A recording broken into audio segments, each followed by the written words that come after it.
જાપાનનું SLIM lander સફળતાપૂર્વક ચંદ્ર પર ઉતરી ચૂક્યું છે। આ સાથે જાપાન ચંદ્ર પર ઉતરાણ કરવાની સિદ્ધિ મેળવનારો 5મો દેશ બન્યો છે। આ પહેલા ભારત, રશિયા, અમેરિકા અને ચીન આ સિદ્ધિ મેળવી ચૂક્યા છે। તો તેનો અર્થ થાય છે કે smart lander for investigating moon એટલે કે SLIM એ તે જ વિસ્તારમાં લેન્ડિંગ કરી છે કે જે ચંદ્રના ધ્રુવીય વિસ્તારમાં છે। અહીં મહત્વની વાત એ છે કે લેન્ડિંગ માટે જે સ્થળ પસંદ થયું હતું તે સ્થળની આસપાસ જ ચોકસાઈપૂર્વક લેન્ડિંગ થઈ હતી।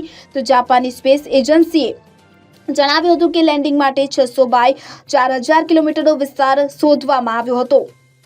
SLIM આ વિસ્તારમાં લેન્ડિંગ કર્યું તો સ્લિમે જે વિસ્તારમાં લેન્ડિંગ કર્યું છે તે ચંદ્રના ધ્રુવીય વિસ્તારમાં છે। અહીં સૌથી મહત્વની વાત એ છે કે લેન્ડિંગ માટે જે સ્થળ પસંદ કરવામાં આવ્યું હતું ત્યાં યાને એકદમ ચોકસાઈપૂર્વક લેન્ડિંગ કર્યું। મહત્વનું છે કે જાપાનનું લક્ષ્યાંક હતું કે લેન્ડિંગ સ્થળના 100 મીટરના વિસ્તારમાં જ તેનું સ્પેસ ક્રાફ્ટ ઉતરે।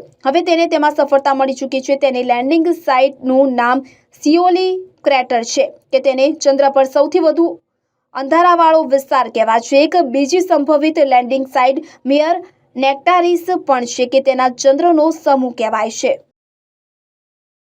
Bureau report CN24 news. હવે જુઓ દેશ દુનિયાની તમામ ખબરો તમારી આંગળીના ટેરવે। ઉઠાવો મોબાઈલ અને Google Play Store પરથી ડાઉનલોડ કરો અમારી CN24 ન્યૂઝ મોબાઈલ એપ।